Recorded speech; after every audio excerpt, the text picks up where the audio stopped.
आके गिर रही है, क्यों हीट आकर के गिर रही है ना, वो भी क्या है electromagnetic wave type light type सीधे ऐसे चल के आ रही होगी, सरफेस पे गिर रही होगी।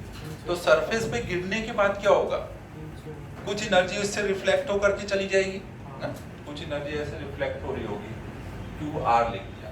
कुछ एनर्जी इसको क्रॉस करके निकल जा रही होगी, उसको क्यू टी लिख दिया। और कुछ एनर्जी ये एब्जॉर्ब कर ले रहा होगा, उसको कुछ क्यू ए लिख दिया। तो यहाँ पे हम तीन टर्म डिफाइन करेंगे, कितना रिफ्लेक्ट हो रहा है उसको लेकर के एक रिफ्लेक्टिव पावर डिफाइन करेंगे, कितना एब्जॉर्ब हो रहा है उसको लेकर के एब्जॉर्प्टिव पावर, और कितना ट्रांसमिट हो रहा है उसको लेकर के ट्रांसमिटिव पावर ना। ऐसे हम लोग तीन टर्म डिफाइन करेंगे।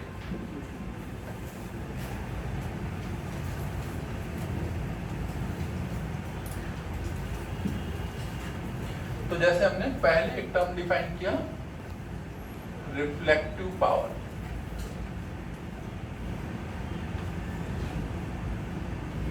रिफ्लेक्टिव पावर को हम लोग आर से दिखाएंगे। रिफ्लेक्टिव पावर क्या होगा, एनर्जी रिफ्लेक्टेड अपॉन में एनर्जी इंसिडेंट के रेशियो को हम लोग बोलेंगे reflective power. Reflective power R की वैल्यू मैक्सिमम कहां तक जा सकती है, 1 तक ही जा सकती है ना। ज्यादा से ज्यादा क्या होगा, जितनी एनर्जी आई सबकी सब रिफ्लेक्ट हो गई, तो क्यू आर की वैल्यू मैक्सिमम कितनी हो सकती है, क्यू के इक्वल ना। तो रिफ्लेक्टिव पावर की वैल्यू 0 से 1 के बीच में वैरी हो रही हो सकता है कुछ भी रिफ्लेक्ट ना हो तो 0 हो जाएगी, पूरा पूरा रिफ्लेक्ट हुई तो 1 हो जाएगी, अदरवाइज इसके बीच में कुछ होगा। फिर एक होगा एब्जॉर्प्टिव पावर, इसको हम लोग स्मॉल ए से दिखाते हैं। एब्जॉर्प्टिव पावर क्या होगा, एनर्जी एब्जॉर्ब्ड अपॉन में एनर्जी इंसिडेंट, जितनी उस पे आके गिरी उसमें से कितनी एब्जॉर्ब हुई। इसका भी वैल्यू कहां से कहां तक वैरी करेगा, 0 से 1 के बीच में। और ये सबका कोई यूनिट नहीं होगा ना, रेशियो है ना, ऊपर भी एनर्जी है नीचे भी एनर्जी है।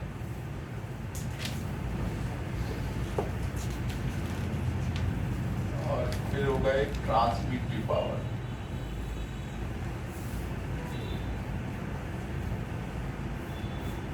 ट्रांसमिटिव पावर को टी से दिखा रहे हैं। ट्रांसमिटिव लिखा सही है, टी सिंगल है डबल है, सिंगल है, मजाक नहीं कर रहे।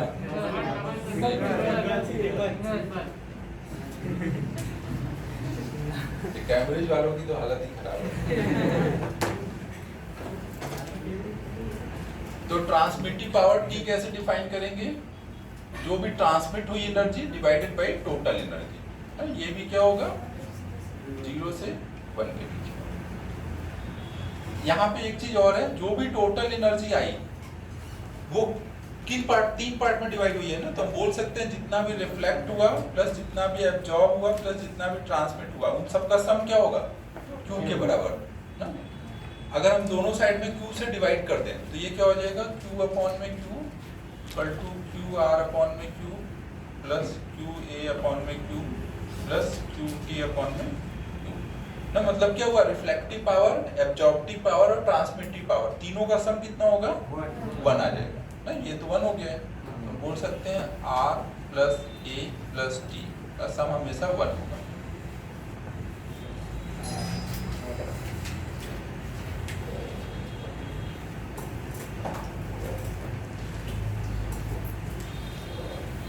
बेसिक डेफिनेशन बहुत ध्यान से देख लेना यहाँ पे, क्योंकि उसमें कंफ्यूजन होता है, कई सारे टर्म्स होंगे अभी और कितने आने हैं। इसके बाद एक आएगा इमिसिव पावर, फिर एक इमिसिविटी, 2 और आएंगे, फिर 2 के सब पार्ट होंगे।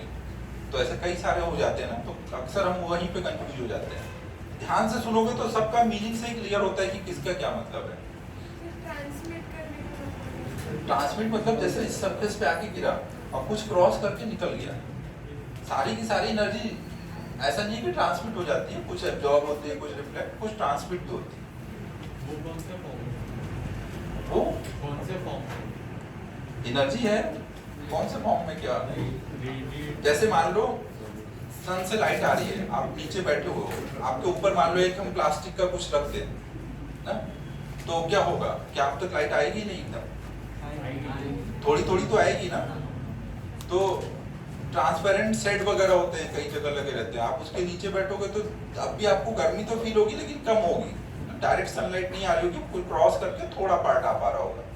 तो वो जो पार्ट है वही ट्रांसमिटिव वाला पार्ट है। वो रेडिएशन के फॉर्म में रहेगा या वो रेडिएशन ही है भाई, रेडिएशन मतलब सारी वेवलेंथ की लाइट को रेडिएशन में काउंट करेंगे।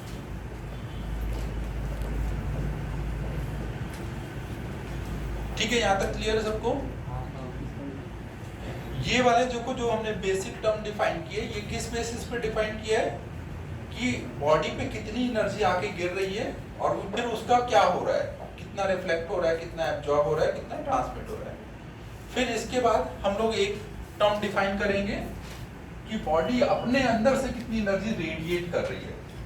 अभी ये इसके अंदर से नहीं निकली थी, ये सब क्या था, बाहर से आके गिरा, उसका क्या हुआ, एक्सटर्नल एनर्जी का बॉडी ने क्या किया उसकी बात की है।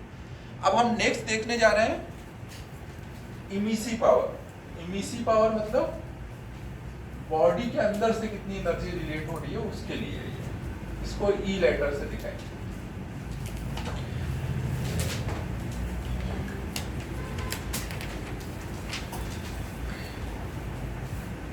हम कोई भी बॉडी ले लें और कोई टेम्परेचर पे इसको रखे हुए हैं, तो ये अपने अंदर से एनर्जी रेडिएट कर रहा है ना, टेम्परेचर की वजह से ये एनर्जी रेडिएट कर रहा है। तो अगर हम इसके यूनिट एरिया से ना, यहाँ पे मान लो हमने कुछ यूनिट एरिया ले लिया, यूनिट एरिया से यूनिट टाइम में जितनी एनर्जी ये रेडिएट करेगा उसको नाम देते हैं उस बॉडी का इमिसिव पावर।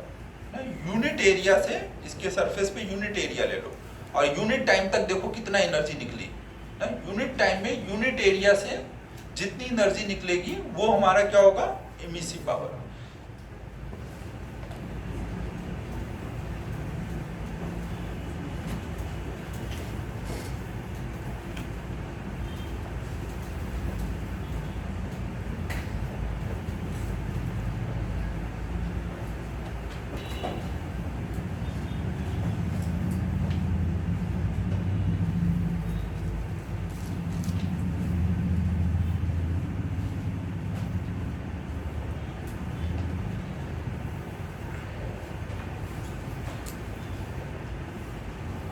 ये सेटअप कर दूं?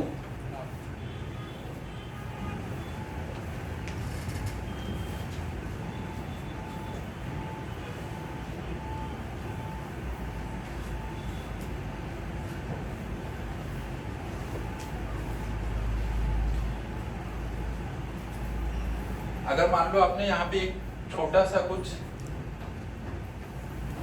ए एरिया लिया हुआ है ना, ये ए एरिया लिया है और dt टाइम में आपने देखा तो यहाँ से कुछ dq एनर्जी रेडिएट हुई ना, dq टाइम में dt टाइम में dq एनर्जी रेडिएट हुई, तो पर सेकंड कितनी रिलीज हो रही है, dq बाय dt। और ये a एरिया से है तो पर यूनिट एरिया के लिए क्या करोगे, बाय a से डिवाइड कर दोगे ना। तो इसी को आप क्या बोलोगे, ये इसका इमिसिव पावर है।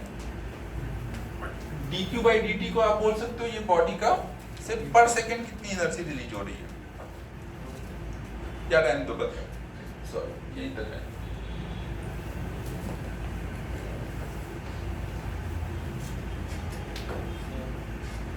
ये एनर्जी भी उसको पास से मिली होगी ना, वो उसको जो आपने गर्म करके जो टेम्परेचर बढ़ाया उसके वजह से जो निकल रही है। तो इसको हम ART के भी फॉर्म समझ नहीं लो, एक तो एनर्जी आके गिर रही थी कहीं से और उसका क्या हो रहा था वो था, बाकी आपने मान लो फायर के ऊपर रख के उसे गर्म कर दिया, वो उसके टेम्परेचर की वजह से रेडिएट हो रहा है।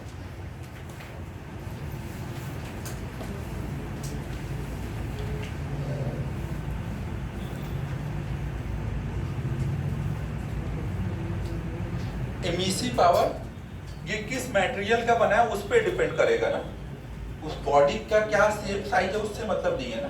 कोई भी कॉपर ले लिया तो कॉपर का यूनिट एरिया अगर कोई पर्टिकुलर टेम्परेचर पे रखा हुआ है तो वो उस टेम्परेचर पे इमिसिव पावर फिक्स एक वैल्यू मिल रही होगी। इमिसिव पावर किस पे डिपेंड करेगा, ये किस मटेरियल का बना है और कितने टेम्परेचर पे रखा है। ज्यादा टेम्परेचर बढ़ा होगा तो ज्यादा एनर्जी रेडिएट होगी, तो ये किस पे डिपेंड करेगा।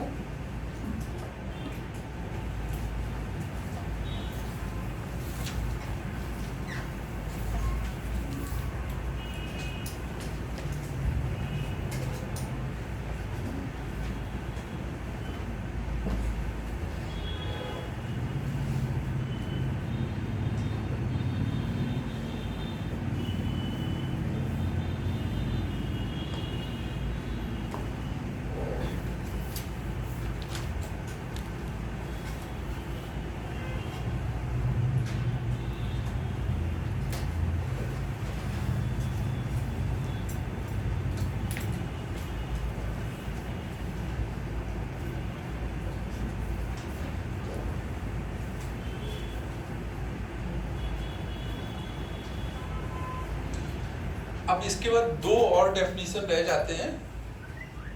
एक हम लोगों को पढ़ना है स्पेक्ट्रल एमिसिव पावर, और एक दूसरा पढ़ना है स्पेक्ट्रल एब्जॉर्प्टिव पावर।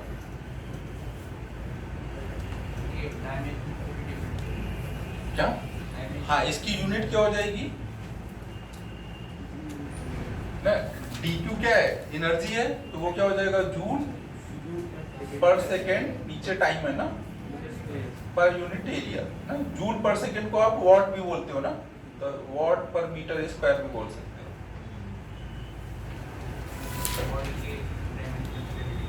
हाँ, तो दिख रहा है ना, डायमेंशन पे भी करेगा। ऊपर का डायमेंशन और नीचे का डायमेंशन अलग अलग है ना। अब देखो ये दो और डेफिनेशन है। टोटल कितने हो चुके हैं अब तक? 4 हुए ना। तो 5 और 6 अभी लिख के छोड़ दो ना। ये अभी नहीं समझाऊंगा, क्योंकि अभी समझाने में थोड़ा आप लोग परेशान हो जाओगे, तो ये थोड़े टाइम बाद समझाता हूँ। ये अभी बस लिख के छोड़ दो। याद रखना है कि ये 2 बचे हुए हैं ना।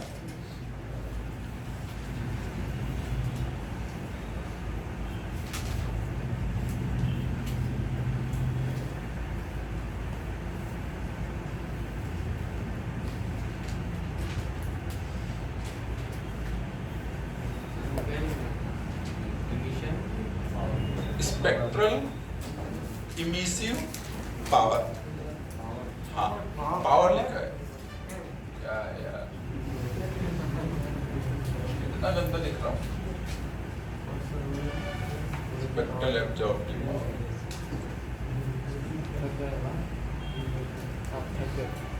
थक गया हूँ।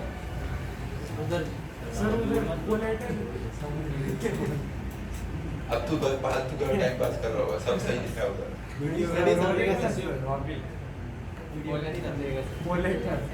कहाँ पे? लेटर दिख रहे हो? अबे यार, तू तो जानबूझ के टाइम पास कर रहा हो। नहीं, अब बस हो गया। नीचे नहीं, अब तुम लोग समझ जाओ, जहाँ पे भी हो वो आगे समझ जाओ क्या हो।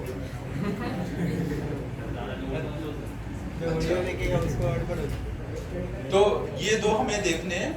इससे पहले थोड़ा हम लोग लाइट में वेवलेंथ वगैरह होती है कुछ, वो देख लेते हैं, फिर इनको देखते हुए समझेंगे। ये रब कर रहा हूं।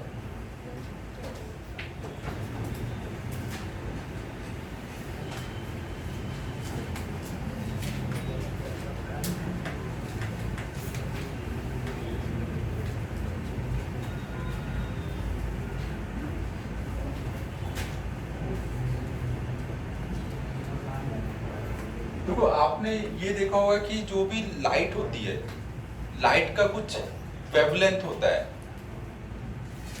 वेवलेंथ और क्या क्या भी पड़ेगा, जो फ्रीक्वेंसी होगा, प्लैंक्स क्वांटम थ्योरी। तो थोड़ी थोड़ी चीजें मैं पहले बता दूं, फिर इस पे आऊंगा ना, जो मुझे अभी जरूरत पड़ने वाला है। तो जो भी लाइट होगी उसमें हमने देखा कि भाई कई सारे वेवलेंथ होते हैं ना। लाइट क्या है? वेव है। वेव के लिए आपने ऐसे फॉर्मूला एक पढ़ा होगा, v equal to f lambda. v क्या रहता है उसका? Speed of wave, f frequency of wave,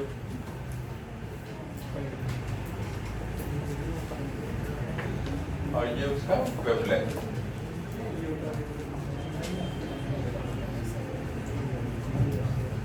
इतना तो सबको आइडिया हो गई ना। कुछ वेव को हम लोग ऐसे दिखाते हैं, तो क्रेस्ट से क्रेस्ट तक की डिस्टेंस को वेवलेंथ बोलते हैं ना, या फिर ट्रफ से ट्रफ तक की डिस्टेंस को वेवलेंथ बोलते हैं। तो अभी थोड़ा बहुत जो समझ पाओ उसी हिसाब से मैं समझा रहा हूँ ना। कई बार गलत भी समझा देता हूँ कि जरूरत के हिसाब से, क्योंकि लाइट में ऐसे क्रेस्ट अब बनता नहीं है ना, उसमें इलेक्ट्रिक फील्ड मैग्नेटिक फील्ड बनता है। बट अभी आपने जो वेव पढ़ा है वो आपको वाटर वाला वेव पता है, तो वही समझाना पड़ेगा। बट आगे सिचुएशन के हिसाब से फिर समझा दूंगा। तो ये वेव के बारे में इतना हमें पता है। फिर हमें देखो ये पता है कि लाइट में डुअल नेचर होता है ना, लाइट में हम बोलते हैं पार्टिकल नेचर भी है और वेव नेचर भी है। लाइट में डुअल नेचर होगा, वेव नेचर और पार्टिकल नेचर।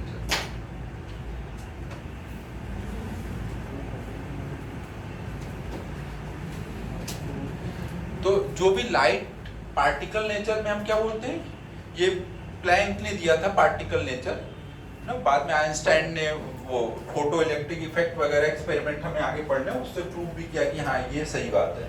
तो प्लैंक्स का क्वांटम थ्योरी थोड़ा सा यहाँ पे हमें जरूरत पड़ेगा, तो वो भी देख लेते हैं। हमें जरूरत पड़ेगी, थोड़ा बता ही देता हूँ, ज़्यादा तो नहीं पढ़ने में।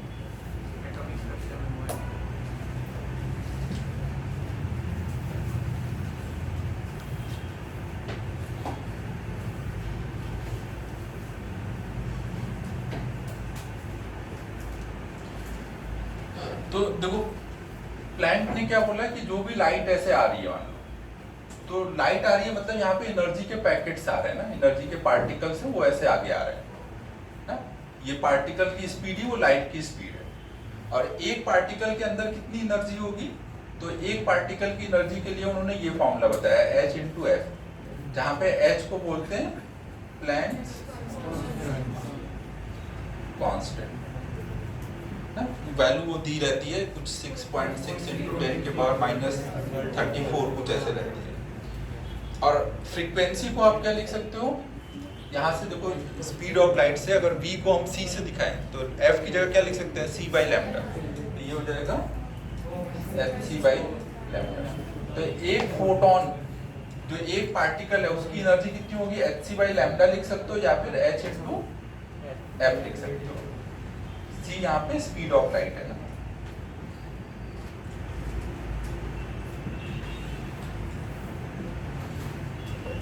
ये जो लाइट में पार्टिकल्स होते हैं, लाइट के पार्टिकल्स को हम क्या बोलते हैं, या तो फोटोन बोलते हैं या फिर क्वांटा बोलते हैं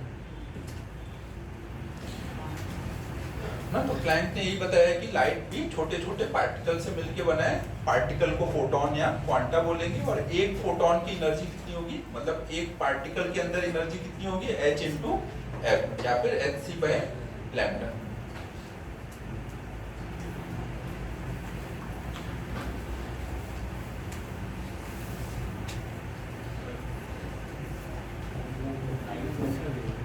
लाइट वो होता है ना इलेक्ट्रोमैग्नेटिक वेव। अभी ज्यादा दिमाग नहीं लगाने का ना, जितना बोला जाता है बस उतना लिखने का।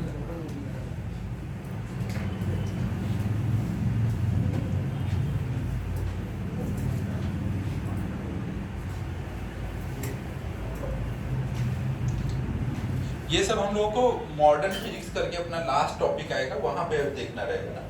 अभी थोड़ा बहुत जरूरत है तो इसलिए बताया है।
रब करूं।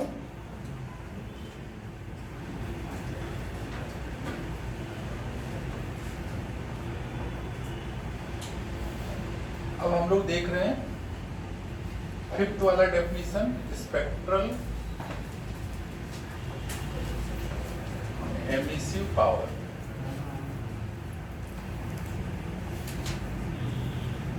स्पेक्ट्रल इमिसिव पावर को ई लैम्डा से दिखाते हैं ना।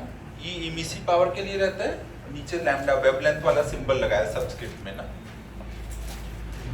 अब देखो ये स्पेक्ट्रल इमिसिव पावर क्या होता है, जब आप इमिसिव पावर कोई पर्टिकुलर वेवलेंथ के लिए देखने लग जाते हो तो वहां पे इमिसिव पावर को हम लोग स्पेक्ट्रल इमिसिव पावर बोल रहे हैं। मैथमेटिकली उसको कैसे डिफाइन किया गया वो बता रहा हूं, बट एक मोटा मोटा क्या है कि जब आप कोई पर्टिकुलर वेवलेंथ के लिए इमिसिव पावर देखोगे तो उस टाइम पे उसको आप स्पेक्ट्रल इमिसिव पावर देख रहे हैं।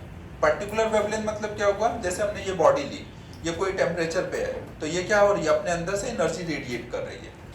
एनर्जी रेडिएट कर रही है मतलब फोटॉन्स रेडिएट हो रहे हैं ना, हर एक वेवलेंथ के फोटॉन्स रेडिएट हो रहे हैं। तो वो वेवलेंथ कहाँ से कहाँ तक वैरी करेगी, सबसे छोटा वेवलेंथ जो सोच सकते हो जीरो के क्लोज एकदम, उतने वेवलेंथ से लेकर के सबसे बड़ा जो वेवलेंथ सोच सकते हो टेंडिंग टू इनफाइनाइट के रेंज के सारे वेवलेंथ के फोटोन निकल रहे हैं, सारे निकल रहे हैं। तो उसमें आपको चाहिए कि भाई पर्टिकुलर मान लो 2000 एंगस्ट्रॉन वाले कितने फोटोन निकल रहे हैं पर सेकेंड पर यूनिट एरिया, तो उसको आप क्या नाम दोगे, स्पेक्ट्रल एमिसिव पावर ना। स्पेक्ट्रल एमिसिव पावर क्या है, energy emitted by unit area in unit time for any wavelength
energy of given wavelength emitted by unit area in unit time for per unit wavelength is called spectral emissive power। अब ये line से थोड़ा सा confusion हुई होगी, वो अभी समझाता हूँ।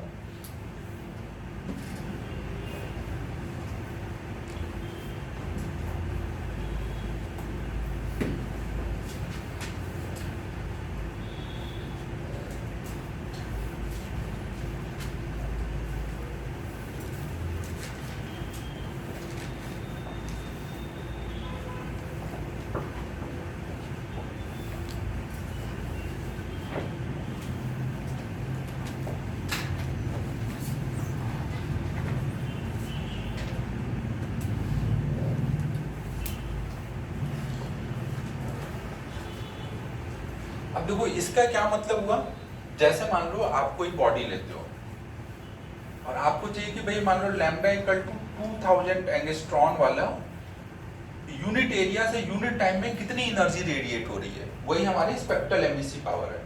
तो lambda equal to 2000 exact wavelength पे एनर्जी निकाल पाना आसान नहीं है ना, आपको एक रेंज लेना पड़ता है। तो आप रेंज लोगे, कितने का रेंज लोगे, 2000 से थोड़ा ऊपर और थोड़ा नीचे जाओगे। आप लिखोगे 2000.5 एंगस्ट्रॉन्स और 2000 में 0.5 कम करोगे। यूनिट रेंज आपको चाहिए, तो यूनिट रेंज कैसे होगा, 199.5। तो यूनिट रेंज आ गया।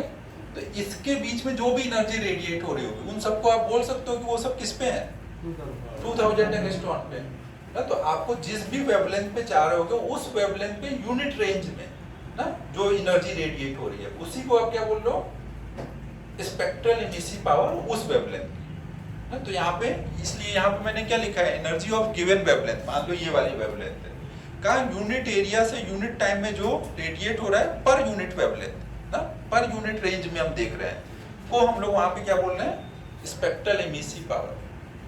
क्लियर है यहां तक?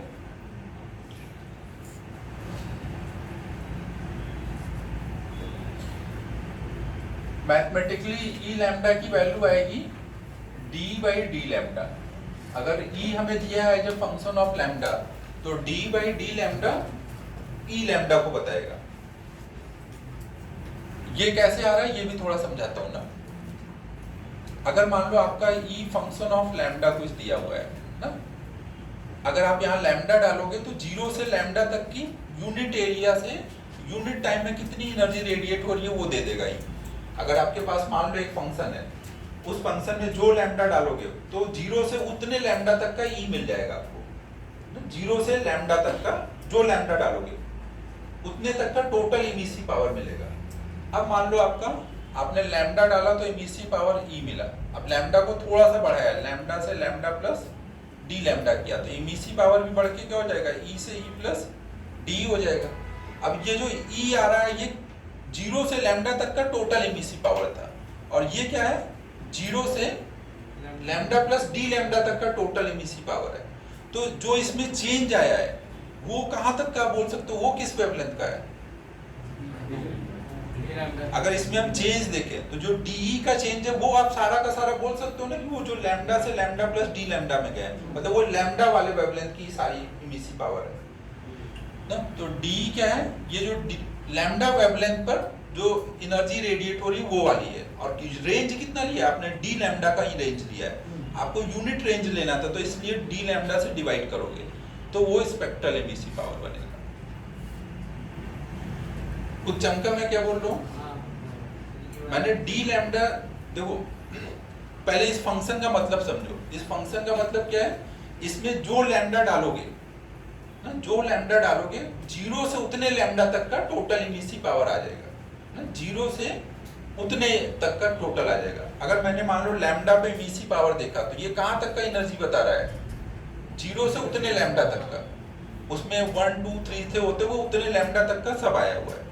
फिर मैंने लैम्डा से लैम्डा प्लस डी लैम्डा किया तो ये कहां तक का टोटल इमिसिव पावर है, 0 से लेकर के लैम्डा प्लस डी लैम्डा तक का पूरा है। इसमें जो थोड़ा सा ये बढ़ा है ये किस वेवलेंथ पे बढ़ा है, जब आपने लैम्डा से लैम्डा प्लस डी लैम्डा किया तो वो ये चेंज आया ना। तो ये वाला सब किसको करस्पॉन्ड कर रहा होगा, जो लैम्डा पे चेंज आया है हल्का सा, तो मतलब ये लैम्डा को ही करस्पॉन्ड कर रहा होगा ना।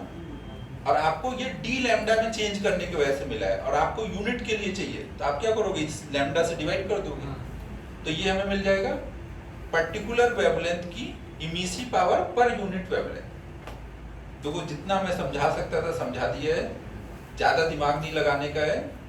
मोटा मोटा आपको दिमाग में क्या ध्यान रखना है कि जब हम कोई पर्टिकुलर वेवलेंथ के लिए इमिसिव पावर देखेंगे तो वो स्पेक्ट्रल इमिसिव पावर है, और मैथमेटिकली वो कितना होगा, डी बाई डी लैम्डा। बस दो चीजें आपको ध्यान रखनी है। ठीक है, क्लियर है ना? इससे ज्यादा कोई आपको रिक्वायर्ड नहीं है इसके बारे में ज्यादा जानना। नोट हो गया है? इस वाले एग्जांपल से भी काफी हद तक चीजें क्लियर हो रही हैं। लगे तो अपनी लैंग्वेज में लिख भी सकते हो, जो भी यहाँ पे हमने समझा हुआ है। आप उतना लिखा नहीं सकते यार, खुद से लिख लो वो अपनी लैंग्वेज। क्या क्या ये एग्जांपल ही दिया था। मान ले 2000 पे मैंने जैसे रेंज 1 का ले लिया, मैं 2000 प्लस 0.0001 का एक इसमें चेंज किया तो कितने का चेंज एनर्जी में बढ़ गया इमिसिव पावर में, वो डी है। और वो हमने 0.0001 में किया था, तो 1 में करता तो कितना आता वो देखा है मैंने वहां पर। ये 90 रेंज मैंने 2000 पे चाहिए तो उसके पास में एक यूनिट रेंज लिया है समझाने के लिए कि थोड़ा सा ज्यादा थोड़ा सा कम का एक यूनिट रेंज ले लो। इस पे जितनी भी एनर्जी रेडिएट होगी ये सब आप क्या बोल सकते हो कि 2000 पे है, लेकिन ये 2000 पे रेंज कितना पकड़ के निकाला है 1 का, तो पर यूनिट रेंज है, पर यूनिट वेवलेंथ है। एग्जैक्ट एक वेवलेंथ पे एनर्जी नहीं कैलकुलेट करते आती ना, आपको रेंज पकड़ना पड़ता है। मतलब ऐसे 2000 to 2001 भी चलेगा। वो भी चलेगा, बट कोई भी पर्टिकुलर वैल्यू पे होता है तो बेटर क्या होता है, थोड़ा ऊपर और थोड़ा नीचे, तो वो एवरेज में 2000 आएगा। ऊपर ही चले जाओगे केवल तो वो फिर एवरेज वो नहीं मिलेगा। सर वो रेंज तो डिफाइंड रहेगी ना, मतलब दी हुई रहेगी। कुछ ऐसे दी हुई नहीं रहती है। स्पेक्ट्रल इमिसिव पावर को डिफाइन ऐसे किया गया है यूनिट वेवलेंथ रेंज के लिए। क्या क्या आपको ध्यान रखना है, स्पेक्ट्रल इमिसिव पावर मतलब क्या? पहले इमिसिव पावर क्लियर है। इमिसिव पावर क्या है? यूनिट एरिया से यूनिट टाइम में जितनी एनर्जी रेडिएट होगी वो इमिसिव पावर है। उस इमिसिव पावर में कौन कौन सी वेवलेंथ की लाइट इंक्लूडेड है? रेडिएशन इंक्लूडेड है, सारी वेवलेंथ की। अब उसमें सारी वेवलेंथ है, तो अगर हम कोई पर्टिकुलर वेवलेंथ पे चाहते हैं इमिसिव पावर कितना है, तो वही क्या है हमारा स्पेक्ट्रल इमिसिव पावर है। और मैथमेटिकली जब भी सॉल्व करना होगा तो निकालना कैसे रहेगा, d/d लैम्डा करके निकालना। कभी जरूरत पड़ेगा तो क्या करोगे, d/d लैम्डा। हालांकि वो भी कभी जरूरत पड़ती नहीं है ना, हमेशा इमिसिव पावर का ही जरूरत होता है। स्पेक्ट्रल होता क्या है, बस इतना आपको आइडिया होना चाहिए ना कि वो कोई वेवलेंथ पे होता है। फिर इस वाली इक्वेशन में d लैम्डा को इधर आके हम ऐसे लिख सकते हैं, d = e lambda into d lambda.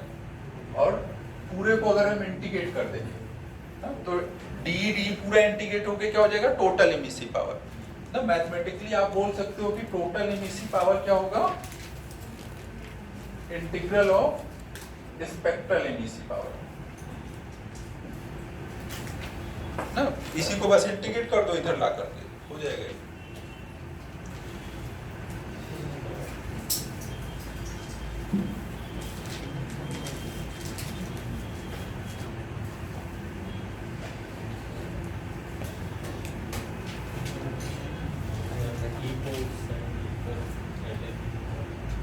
क्या क्या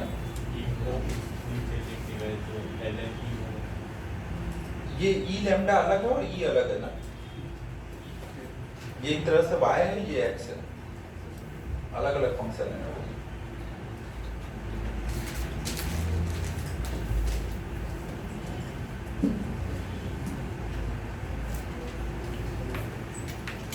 अब सेम इसी टाइप से स्पेक्ट्रल एब्जॉर्प्टिव पावर होगा। अब एक बस ये लास्ट और बचा हुआ है, कितने हो गए अपने? 5 हो गए। एक छठा और डेफिनेशन बचा है। हाँ बस आप आज खत्म ही कर देंगे, क्योंकि ये पढ़ाने के बाद फिर और कुछ बच्चों का पढ़ने का मन होगा नहीं। स्पेक्ट्रल एब्जॉर्प्टिव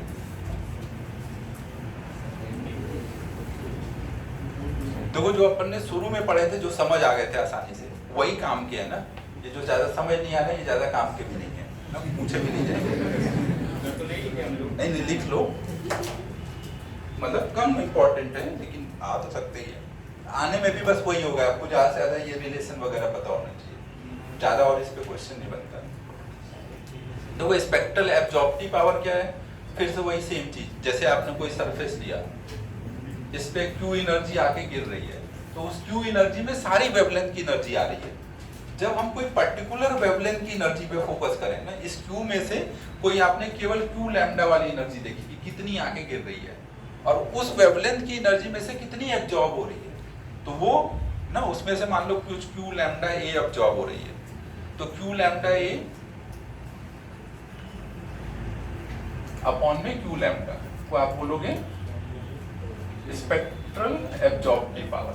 मतलब सब कुछ जब आप एक पर्टिकुलर वेवलेंथ के लिए देखने लग जाओगे तो उसको स्पेक्ट्रल इमिसिव पावर बोलोगे। समझ आ रहा है मैं क्या बोल रहा हूँ? नहीं क्या ये क्या नहीं कर रहे क्या तुम बोल रहे हो? हाँ,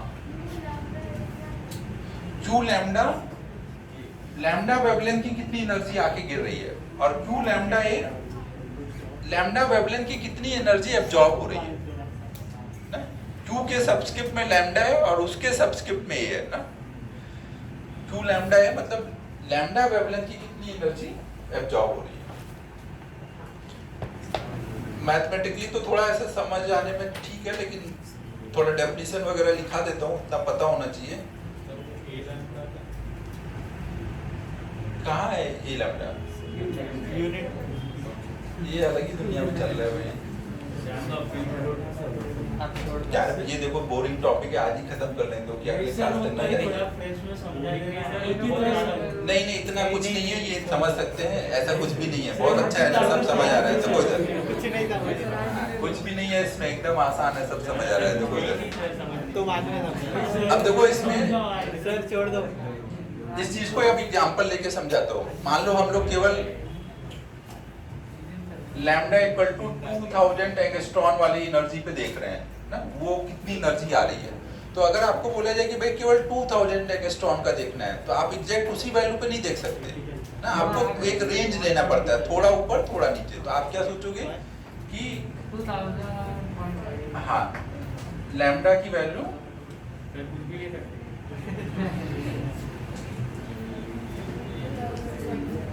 ऐसे एक रेंज ले लिया, इतने रेंज में कितनी एनर्जी आके गिर रही है, वो एनर्जी देखा और उसमें से कितनी एब्जॉर्ब हो जा रही है ना, तो वो जो एनर्जी एब्जॉर्ब हो रही है डिवाइडेड बाय कितनी एनर्जी आके गिर रही है, इस रेशियो को ही हम लोग क्या बोल रहे हैं, spectral absorptive power.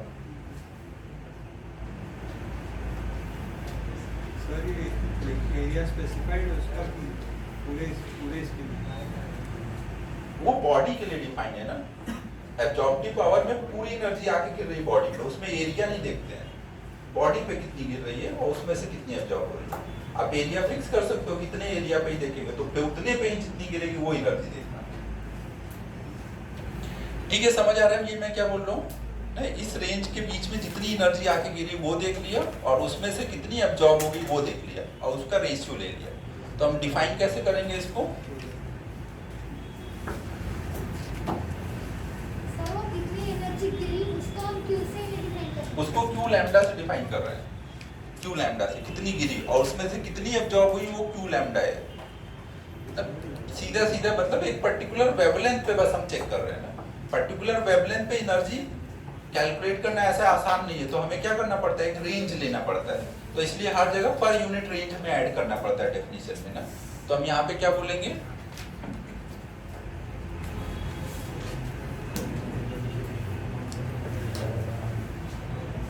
it is ratio of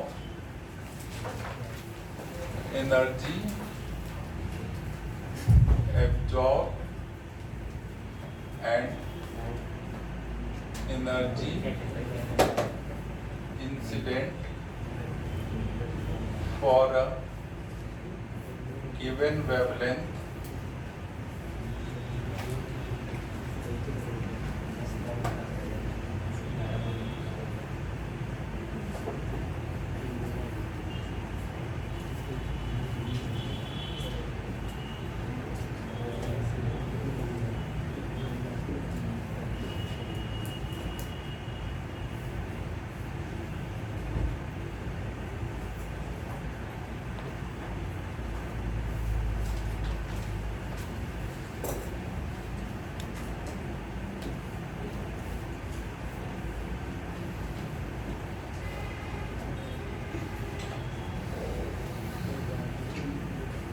mathematically ये भी वैसे ही होगा, A lambda equal to D A by D lambda.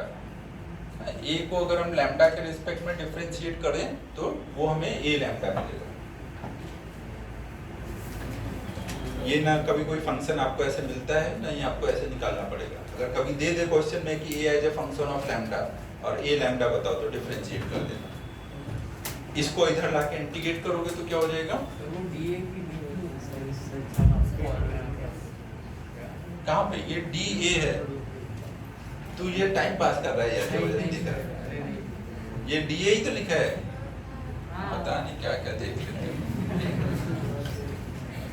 फिर कितना हो जाएगा, A lambda into D lambda equal to D A, दोनों साइड इंटीग्रेट कर देंगे तो ए इक्वल टू आ जाएगा, इधर लिख जाइए।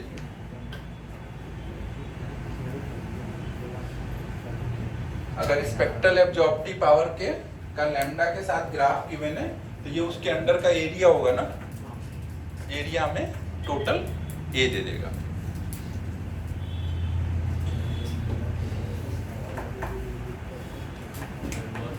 हाँ बस बस हो गया, अब और नहीं पढ़ाना।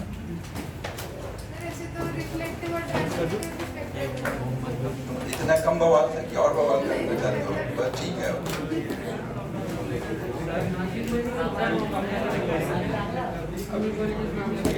बेसिक डेफिनेशन सबको क्लियर हो गए हैं? एक बार बेसिक डेफिनेशन अच्छे से रिवाइज कर लेना। थोड़ी सी दिक्कत बस कहाँ पे आ रही है, स्पेक्ट्रल जहाँ पे आया ना, स्पेक्ट्रल मतलब कुछ भी ऐसा खास नहीं किया अपन ने, बस 2 पॉइंट का ध्यान रखना है, बात नहीं। स्पेक्ट्रल मतलब जब हम कोई पर्टिकुलर वेवलेंथ पे देख रहे होंगे और वहां पे पर यूनिट वेवलेंथ रेंज देखेंगे ना, बस इतना कर देंगे तो वही स्पेक्ट्रल इमिसिव पावर हो जाता है ना। तो बेसिक डेफिनेशन हो गए। अब नेक्स्ट क्लास में ऐसे बेसिक कुछ लॉ हैं, लॉ बहुत अच्छे हैं, मजा आएगा पढ़ने में, फिर उन पे हम लोग क्वेश्चन देखेंगे, वो रिवाइज कर लो। हाँ मजा आएगा। अबे इतना भी कोई बकवास नहीं था यार, और सिंपल टॉपिक था। मैकेनिक्स में भले ही समझने में तो बहुत मजा है, लेकिन क्वेश्चन आएगा तो बनता नहीं है। ये सब थोड़ा सा आपको लग रहा है, लेकिन क्वेश्चन आएगा तो जो पढ़ा है एज इट इज आएगा, तुरंत हो जाएगा। तो इनको ज्यादा इंपॉर्टेंस दो, ऐसे लाइटली मत लो इनको। फिर इस पे 1 मार्च से केमिस्ट्री स्टार्ट होगा कि नहीं? अब कहाँ 1 मार्च से होगा, तो अभी जो चल रहा है यही चलता रहे, अभी तो यही सोच रहे हैं हम लोग। तुम लोग थोड़ा वैक्सीनेशन का कुछ करवाओ तो हम लोग जल्दी करें, केसेस बढ़ेंगे। अब कल को ऑर्डर आ गया कि भाई नहीं वो क्लासेस बंद करो, पुणे में हो गया ना बंद,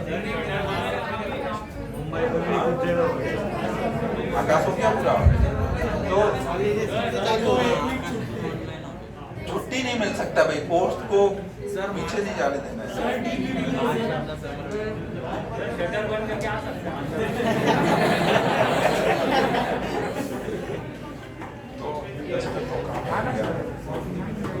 होमवर्क में आज कुछ होमवर्क नहीं दे रहा हूँ, जो आज पढ़ाया गया वो अच्छे से रिवाइज कर लेना, और एक्सरसाइज 1 जो पीछे का दिया हुआ है हीट ट्रांसफर का, वो कंप्लीट कर लेना। टेस्ट तो रहेगा ही इसी,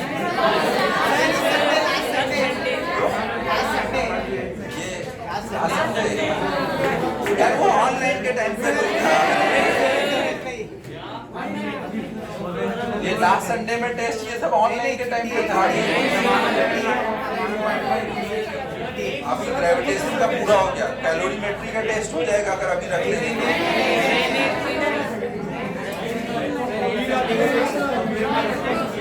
कल नेक्स्ट क्लास में डिसाइड करते हैं, ठीक है। ये भी रूल में चेंज कर रहा हूँ, इस मंथ तक ये रूल था। अगर ऑनलाइन हुआ तो रूल रहेगा, ऑफलाइन रहेगा तो हर संडे टेस्ट रहेगा। फिर मजा नहीं आता यार, पढ़ाया कैलोरीमेट्री में और फिर टेस्ट नहीं हुआ।